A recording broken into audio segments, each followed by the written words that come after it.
Buenas, buenas. Bueno, muy bien, ya con la energía renovada, volvemos para la siguiente conferencia.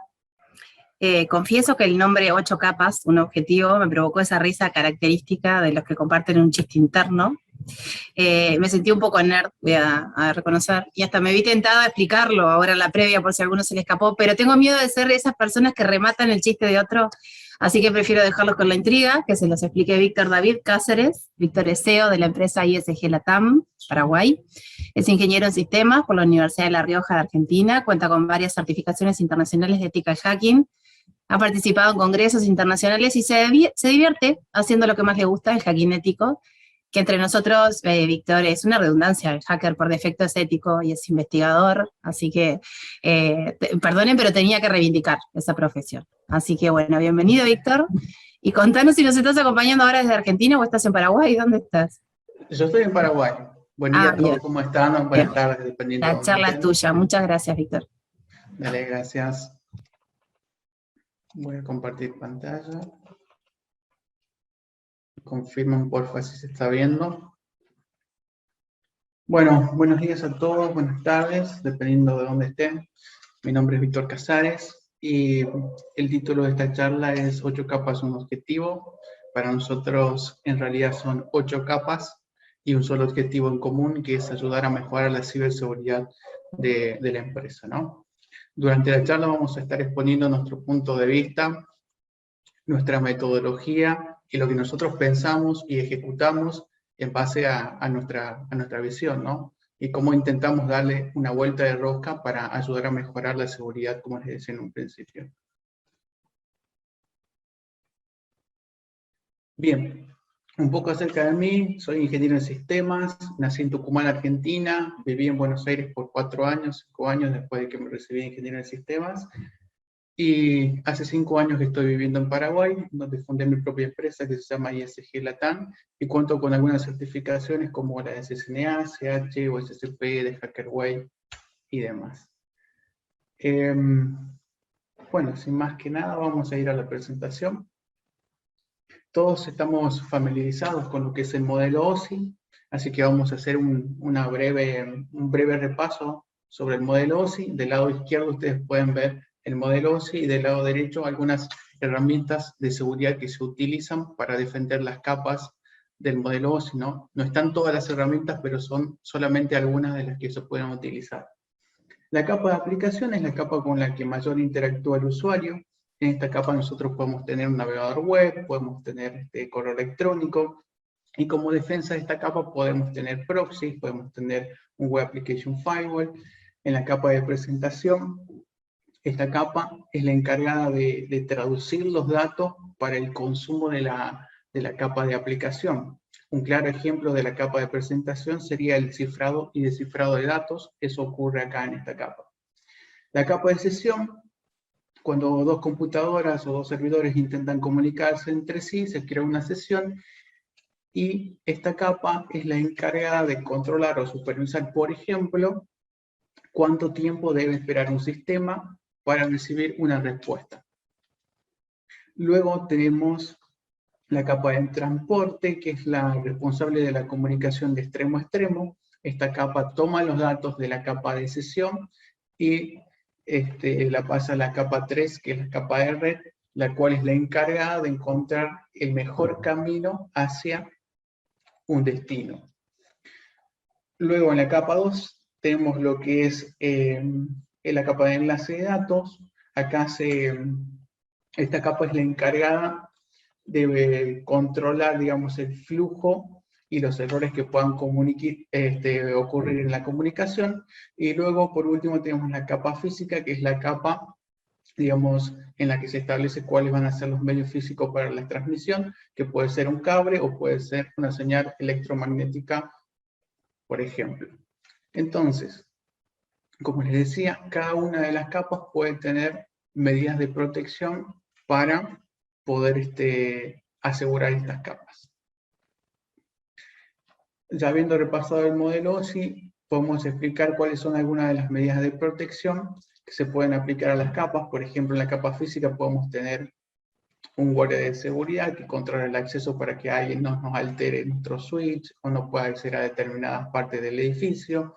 En la capa 2 podríamos tener un control de acceso a la red por filtro NAC. De la capa 3 a la capa de presentación podríamos tener firewalls, sistemas de prevención de intrusos, sistemas de detección de intrusos. En la capa 7 podríamos tener lo que es un Web Application Firewall o un proxy que nos ayude a controlar la seguridad, ¿verdad? Pero todas estas capas, digamos, tanto del modelo OSI como la defensa en profundidad, aplicando diferentes herramientas que nos ayuden a proteger cada capa, tienen algo en común, y ese algo en común son las personas, que para nosotros es la capa 8, ¿sí? Y cuando nosotros nos referimos a las personas, básicamente hablamos de las personas como todo aquel individuo que participa o que es parte de la empresa, ¿sí? No solamente del usuario final, porque estamos acostumbrados a escuchar que la capa 8 es el usuario final y que los errores se dan en capa 8 y demás, o que el usuario final siempre es el que tiene la culpa, y nosotros sinceramente no creemos que sea así. Entonces, para nosotros existe una capa más, que es la capa 8, que son las personas, y que estas personas, para ayudar a mejorar la ciberseguridad de una empresa, utilizan varias técnicas que son, por ejemplo, hacer un penetration testing, hacer un ejercicio red team, ser compliance, cumplir con alguna ISO, hacer reportes de auditoría, hacer buenas prácticas en la configuración de las herramientas que habíamos mencionado, como para la protección y demás. Entonces, estas personas son las encargadas de llevar a cabo una batería de pruebas con el objetivo de aumentar la ciberseguridad de una empresa. Lo que vemos nosotros es que esta batería de pruebas está técnicamente muy centrada y muy focalizada siempre en tenemos que mejorar la ciberseguridad, tenemos que ser técnicamente más eficientes y demás. Y en el medio lo que pasa es que tenemos personas entre las baterías de pruebas, nuestras herramientas que son un hardware o un software, hay una persona que las administra. Entonces, en el medio de la ejecución de todas estas baterías de prueba, vemos que nos olvidamos que somos personas y que para ayudar a mejorar la ciberseguridad de una empresa, primero deberíamos ayudar a las personas, y para ayudar a las personas deberíamos pensar en el rol de cada persona, qué es lo que cada persona tiene en su rol dentro de una organización y cómo es que podemos ayudarlos, sin dejar de foco lo técnico que nos ayuda, digamos, a ser técnicamente mejores, ¿verdad? Entonces, un ejemplo que nos pasó hace poco. Una organización tenía una política de clave de acceso en la que le decía al usuario o a cualquier persona que tenga que colocar una contraseña o setear una contraseña, que su contraseña debe ser de 12 caracteres como mínimo, tiene que ser 2 mayúsculas, 2 minúsculas, 2 caracteres especiales, que cada contraseña para diferente tipo de sistema que tenga acceso debe ser diferente, y que además debe cambiar la contraseña cada 30 días. Entonces la cara del usuario es de, uff, tengo que hacer todo esto. Cuando fuimos y le preguntamos al usuario, a la persona, ¿cómo hacía para cumplir con esta normativa o con estas políticas de clave de acceso que tenía? La mayoría nos dijeron que lo anotaban en el celular, en una nota en un celular, ahí tenían todas las claves diferentes, o bien terminaban creando un documento TXT en la carpeta de su escritorio y tenían las claves en texto plano ahí en ese documento de TXT, ¿no? Entonces, acá es el claro ejemplo de que técnicamente la norma cumple con los requerimientos, pero para la persona que va a aplicarla es casi imposible, digamos, de hacerlo. Si una persona no tenía conocimiento de que es un gestor, por ejemplo, de claves de acceso, o que es un gestor de contraseñas, iba a ser prácticamente imposible para la persona poder cumplir con todos los requerimientos de manera efectiva, y si no, lo iba a tener que terminar anotando en un papelito, guardando ahí bajo el teclado, como es el clásico, ahora se guarda en el celular, o bien en un archivo TXT en una carpeta del escritorio, ¿no? Entonces, lo que nosotros proponemos es tipo cambiar un poco más la forma de enseñar a las personas la ciberseguridad, o de crear ese ambiente de ciberseguridad, ¿no? Otro caso que nos pasó es que el concepto de phishing, que es algo que nació alrededor de 1996, en el 2003, alrededor del 2003 se reportó el primer phishing bancario, y es algo que por lo menos tiene 15 años ya, en los cuales venimos dándole duro, digamos, a qué es el phishing, cómo te pueden atacar y demás, y sin embargo, notamos que no está funcionando. O sea, algo estamos haciendo mal, porque estamos capacitando a las personas en base a conceptos, y los conceptos o se olvidan rápidamente, como ese día que estudiaste para biología en la secundaria y te lo estudiaste de memoria, o bien no se aplican cuando existe un escenario real o un escenario casi real simulado. Entonces, lo que nos pasó es que vimos a las empresas que constantemente capacitan en base a concepto, concepto, concepto, y acá sí hablamos del usuario final, y no en base a metodologías. Y lo que nosotros proponemos es cambiar, digamos, la forma de enseñarles a las personas acerca del phishing. Proponemos enseñarles en base a metodologías, en que las personas aprendan cuáles son los hilos de ataque, o cuáles son las tendencias que utiliza un ciberdelincuente, como para que puedan identificar de manera más efectiva un ataque de phishing, ¿sí? Y en este caso, nosotros creamos una plataforma que se llama Capa 8, mi usuario hacker, y eso es lo que buscamos, intentar de que nuestro usuario final sea un usuario hacker, entre comillas, que pueda identificar este tipo de ataques. ¿Y cómo lo hicimos? ¿O cómo proponemos hacerlo, si lo quieren hacer ustedes de manera independiente? Es en base a 3 pilares. ¿Por qué? Porque capacitar en concepto, no podemos seguir dándole una PPT al usuario y diciéndole, mira que si tiene doble L el dominio, entonces no es el dominio original, o mira que si tiene HTTPS también puede ser un phishing, o cosas así. Entonces, queríamos darle una vuelta de rosca más, queríamos proponer algo diferente, y se nos ocurrió hacer phishing, digamos, sobre el día a día de un usuario, ¿sí? Y el día a día de un usuario es el home banking, una tienda de shopping, y acá en Paraguay se usa, no sé en otros países, pero acá en Paraguay se usa muchísimo lo que son las billeteras electrónicas. Entonces, esos fueron nuestros 3 pilares. Tratamos de sumergir al usuario en un entorno en el cual le decimos, mira, como no tenemos un banco, como para usar de ejemplo, entonces vamos a crear un banco ficticio que tenga las mismas funcionalidades que tiene un banco real. Vamos a crear un shopping o un e-commerce ficticio que tenga las mismas funcionalidades que tiene un e-commerce real, y una billetera, ¿sí?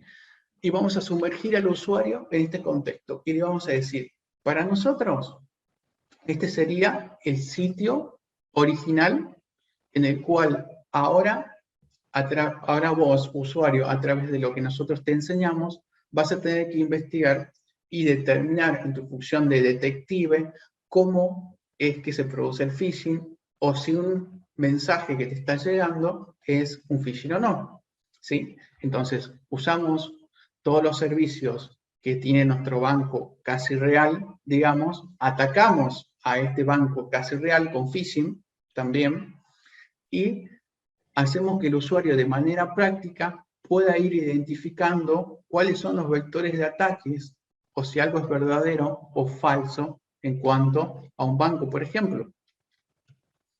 Para el caso de acá por ejemplo, en el caso de los bancos, nosotros usamos muchos mensajes de transferencia, cuentas bloqueadas, o cosas así, que son más del día a día, que puede ser el vector de ataque para lo que es una entidad financiera. En cuanto a lo que es un shopping o un e-commerce, acá interactuamos mucho con las redes sociales. Tenemos WhatsApp, Instagram y demás, que tratamos de utilizar para engañar al usuario con respecto a las posibles promociones, compras tentativas con descuentos y demás. Entonces vamos como creando del ambiente simulado, que simula ser nuestra página real, a una página clonada, que es la que ataca a través de las mensajerías, de las redes sociales, y el usuario tiene que ir identificando qué puede ser verdadero y qué puede ser falso, y dónde están, digamos, las trampas, ¿sí? Entonces, de esta manera es mucho más interactivo para el usuario y no es tanto en concepto. En relación a lo que son las billeteras, por ejemplo, acá nos centramos mucho más en, si bien tenemos diferentes ejercicios, diferentes vectores de ataque, una de las claves de estas páginas de las billeteras son, digamos, las aplicaciones mobile que se pueden subir al App Store o al Play Store de Google, ¿no? Cuando hablamos de las medidas de protección en profundidad, hablábamos, bueno, de proxy, de WAF, soluciones anti-spam, soluciones, digamos, que hacen que un correo sea mucho más difícil de ser recibido por un usuario, ¿verdad? Hablábamos también de la posibilidad, hablaban en otras charlas también de que si se hace clic, bueno, eso puede estar controlado o debería, digamos, detectarlo ya una herramienta de seguridad previa. Pero ¿qué pasa si no necesitamos que el usuario haga clic? ¿Sí? ¿Qué pasa si nuestra técnica de ataque no es que el usuario haga clic, sino que el usuario se descargue una aplicación mobile o escanee un código QR, le llega un correo con una determinada promoción y el usuario no tiene que hacer clic, simplemente tiene que sacar de su bolsillo el celular, escanear un QR y se va y se descarga una aplicación que simula ser la aplicación real del banco, que no le pide ningún permiso extraño y que le puede estar robando los datos de acceso de su cuenta, ¿sí? A modo de ejemplo, en el último ejercicio que hicimos, que involucraba este tipo de ataque, digamos, en la que el usuario no tenía que hacer clic, sino que descargarse una aplicación mobile a su teléfono, de 100 digamos, correos que enviamos, 17 personas descargaron e instalaron la aplicación en su dispositivo mobile e ingresaron los datos. Entonces, ¿qué es lo que transmitimos a través de esto? Que no siempre va a ser el hacer clic en el enlace, no siempre va a ser poner tu contraseña a través del navegador web, sino que pueden haber diferentes técnicas de ataque, diferentes metodologías, y enseñándole estas metodologías, metodología tras metodología, o formas de pensamiento que tienen los ciberdelincuentes a los usuarios, lo que hacemos es estimular, digamos, su capacidad intelectual para que puedan detectar que algo no está bien, que algo dentro de lo que recibieron no cierra, ¿sí? Eso es lo que queremos estimular. Y si lo hacemos mediante estas metodologías, vamos a tener una efectividad mucho más alta en cuanto a la detección de ataques de phishing, en cuanto a los reportes que el Departamento de Seguridad recibe cuando están siendo atacados. Bien, esto es con respecto al usuario final, ¿sí? Pero nosotros habíamos hablado de que existen muchas personas, o sea, que todas las personas forman parte de la capa 8 y que la capa 8 no es solamente el usuario final, sino que también son todas aquellas personas que de alguna manera interactúan con nuestra empresa, los administradores de IPS, los administradores de firewall y demás. Entonces, esto es lo que nosotros propusimos para el usuario final, pero para las personas que son técnicas, para las personas que están, digamos, más en la administración técnica de las redes, de los IPS, de los antivirus, propusimos otra cosa. Propusimos hacer una simulación de ransomware, ¿sí?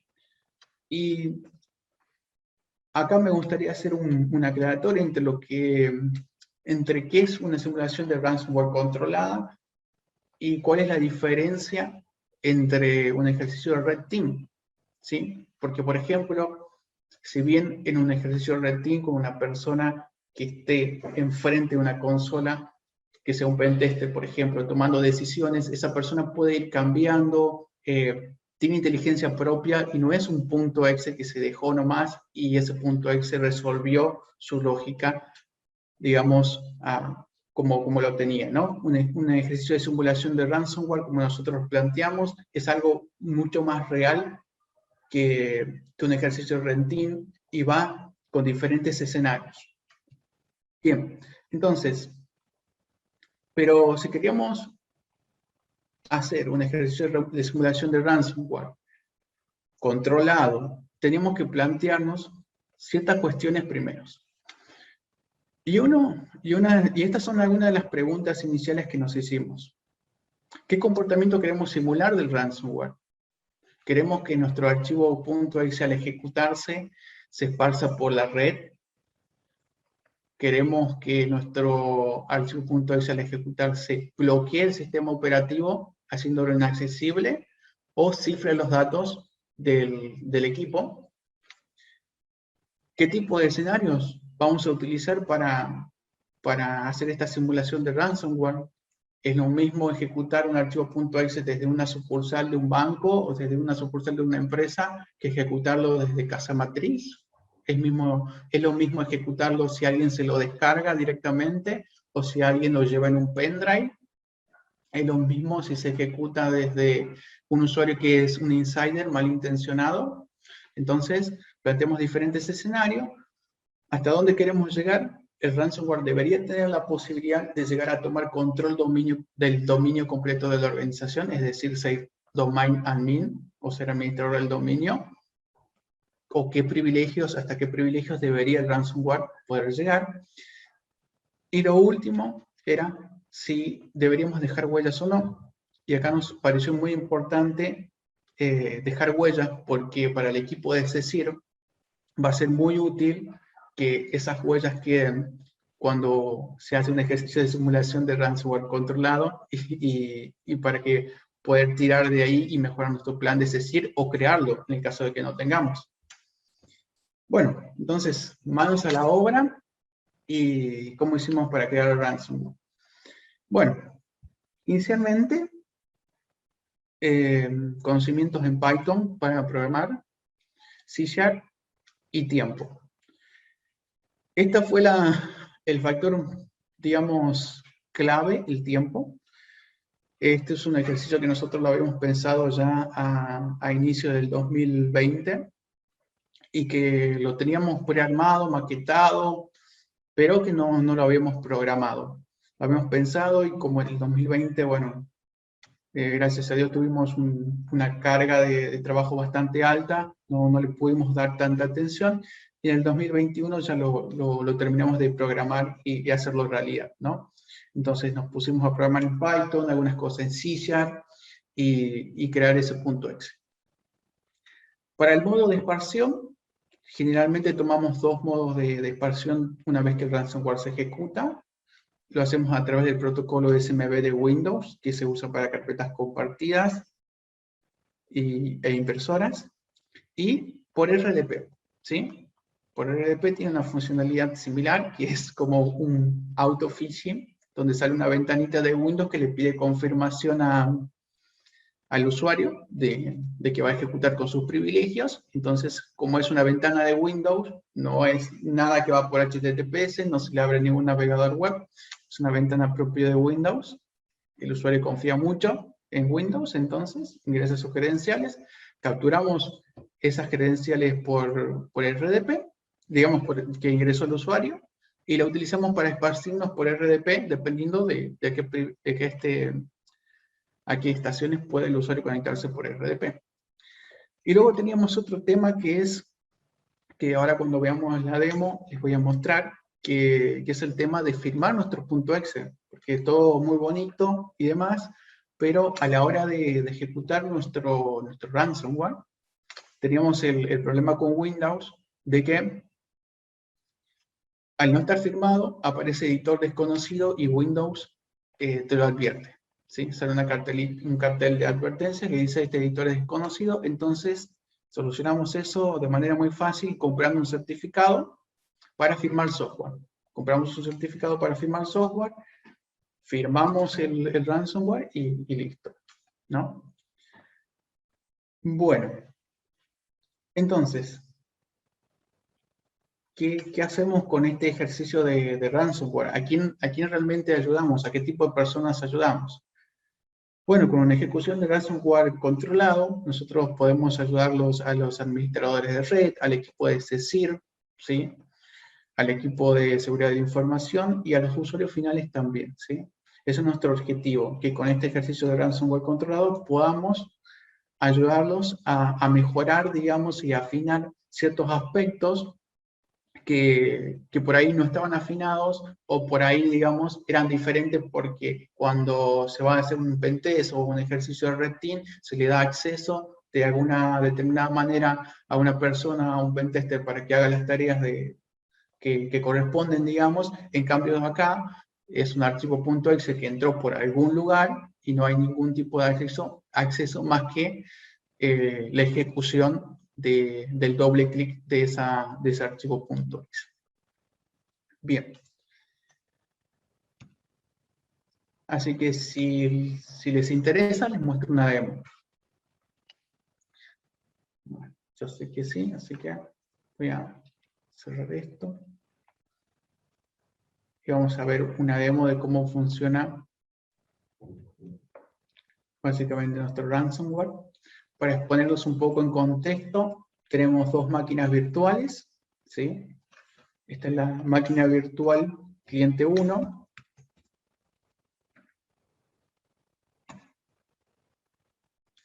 Y la máquina virtual cliente 2. Para esto no fuimos nada creativos, para los nombres de los usuarios. Uno se llama cliente 1, el otro se llama cliente 2.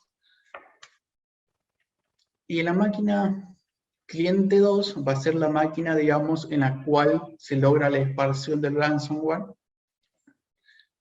Y como es un ejercicio de ransomware controlado, nosotros no queremos afectar con las actividades normales del usuario. Y para ver que eso es así, vamos a abrir un bloc de notas. Vamos a escribir algo que diga, estoy trabajando. ¿Sí? Esto lo vamos a dejar abierto acá en el escritorio. Y de este lado, que es la máquina que por algún motivo, razón o circunstancia, se llegó a poner el .exe ahí, ya sea porque el usuario se lo descargó, porque colocó en un pendrive o alguna razón, al hacer doble clic nos va a aparecer el mensaje de editor desconocido, que es lo que yo les comentaba. Como es un ambiente de demo, no tenemos el ransomware acá firmado. Si pueden ver acá dice editor desconocido. Esto lo solucionamos con el certificado. Cuando lo ejecutamos en un ambiente productivo, digamos, este error ya no aparece. Le decimos que sí.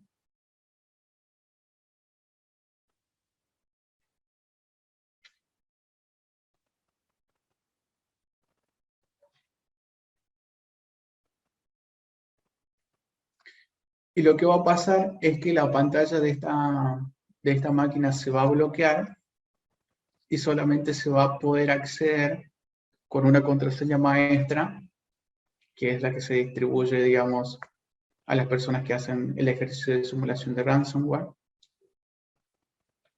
Y una vez que esta pantalla, digamos, se bloquea, el propio ransomware intenta esparcirse hacia todos los lugares en los que puede, y esta máquina se debería bloquear. Ahí se bloqueó.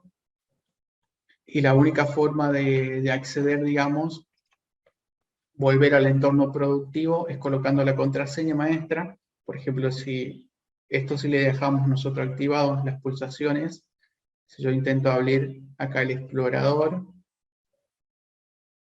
veo que no pasa nada, ¿sí?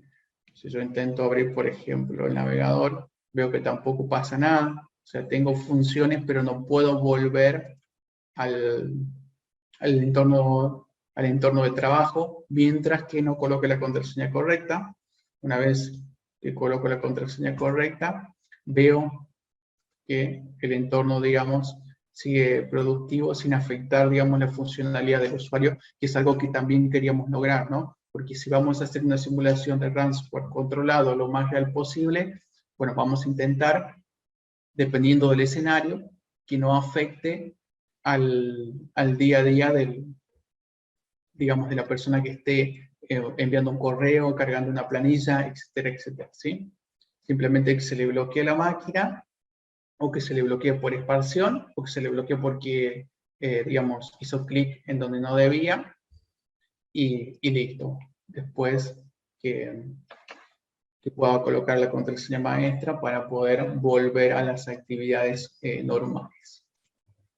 Bien, entonces, este ejercicio de simulación de ransomware controlado ayudaría a las personas que administran las redes, por ejemplo, para saber si la segmentación que hoy en día está implementada dentro de la empresa es la correcta o no, saber si los privilegios en los cuales, se ejecutó el ransomware, digamos, eran los correctos, o si un usuario tenía más privilegios de los cuales necesitaba, saber cómo nuestras herramientas de detección y prevención de intrusos reaccionan ante esto. No tenemos que esperar un ataque real para poder saber si nuestro sistema de prevención de intrusos o si nuestro antivirus funcionó. Si bien, digamos, el ejercicio de simulación de ransomware está orientado a simular el cifrado y la expansión digamos, de un ransomware en una red, nosotros le agregamos ese como valor agregado de poder decir, bueno, vamos a intentar bypassear también tus medidas de seguridad, pero es probable que en algunos de los escenarios puedan detectarnos como malware, digamos, ¿sí? En este caso pedimos una excepción. Hasta ahora no ha pasado, digamos, de que nos detecten como malware porque es un código desarrollado propio y digamos, todavía no los ven como el malware, pero en algunos casos puede ser que no la probamos todavía en todas las herramientas, es decir, existen diferentes soluciones de endpoint protection hoy en día, no llegamos a probarlas en todas, pero hasta ahora no ha pasado de que nos detecten, pero si nos llegasen a detectar como malware, ahí, digamos, pediríamos una excepción, ya que es un ejercicio de simulación de ransomware y no un ejercicio de bypass de medidas de protección, ¿sí? Bien, como conclusión, o como conclusiones, nuestra idea es un poco transmitirle eso, ¿no? Tomar a las personas como una capa más en el sistema global, y no decir la capa 8 siempre es el usuario final, sino que todos en algún momento somos capa 8. Volver a considerar que en cada capa del sistema hay una interacción humana, y tratar de que las políticas de seguridad o que las técnicas de seguridad que nosotros incorporamos o estamos ejecutando, o la batería de pruebas que estamos ejecutando contra determinados sistemas, tengan en consideración eso, ¿no? Que hay personas que pueden o no cometer errores, y que también hay un entorno, digamos, en el cual un error humano puede producir la desencadenación de muchos problemas dentro de lo que son las demás capas de seguridad. Y lo último, comprobar y volver a ajustar nuestro plan en base a la retroalimentación recibida por las personas, ¿sí? En cuanto a lo que es los ejercicios de simulación de phishing, en cuanto a lo que es crear un entorno personalizado para el usuario, tipo, no solamente enseñarle en base a conceptos, sino ya meterlos un poco en las metodologías, y tratar de focalizar al usuario para que piense como pensaría un ciberdelincuente, sin que se llegue a convertir en un delincuente, obviamente, ¿verdad? Pero enseñarles cuál es la forma, cuál es la metodología para que pueda determinar ciertos hitos en un ataque, y decir, bueno, esto realmente es un phishing, o como realmente, si no sé si es un phishing o no, voy a levantar el teléfono y voy a reconfirmar con mi gerente o con la persona que me está pidiendo este cambio, si es que esto es realmente verdadero o no. Bueno, hasta acá ha sido todo. No sé si tienen alguna pregunta.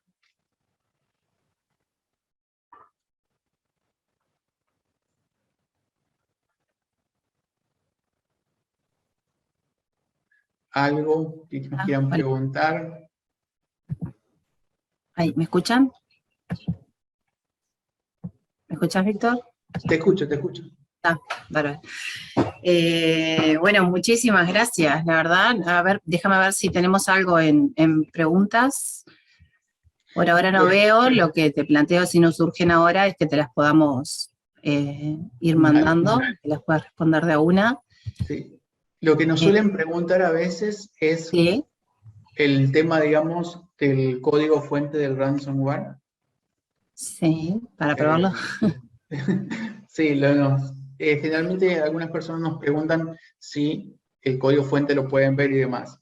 Sí, nosotros cuando generamos el punto .exe, lo generamos, digamos, en presencia de la persona que va a hacer la simulación, compilamos en vivo y firmamos en vivo junto con ellos el archivo .exe. Entonces, de esa manera queda, digamos, el código fuente disponible para que puedan hacerles alguna auditoría y demás. Porque, buenísimo. claro, meter un ransomware dentro de tu empresa, para nosotros que somos técnicos suena genial, pero para otras personas no es tan... Claro, es como demasiado riesgo. Es demasiado riesgo. Sí, bueno, yo te agradezco muchísimo, la verdad que estuvo bárbaro arrancar ya de pique con el repaso de las capas y el tema del modelo, porque en nuestra audiencia tenemos técnicos y profesionales consolidados, pero también tenemos estudiantes y aspirantes, entonces capaz que no todo el mundo, viste que vos al principio decía esto ya todos lo conocen, pero capaz que no todo el mundo lo tenía tan claro, así que nos pareció súper oportuno que lo hicieran. Estamos muy agradecidos de contar contigo en esta conferencia. A ver si veo ahí una pregunta. ¿Cuáles son los factores claves de seguridad de información y seguridad que deben considerar las pymes? Capaz que está, no sé si es de ahora o ya era de antes. Creo que quedó de antes. Creo que quedó de antes, sí, que estoy viendo una pregunta ahí. Bueno, César el que preguntó. Víctor, muchísimas gracias. Muchísimas gracias a ustedes por la invitación y nos vemos y espero que sigan disfrutando de esta super conferencia. Te invitamos a seguir acompañándonos. Encantados. Hasta luego.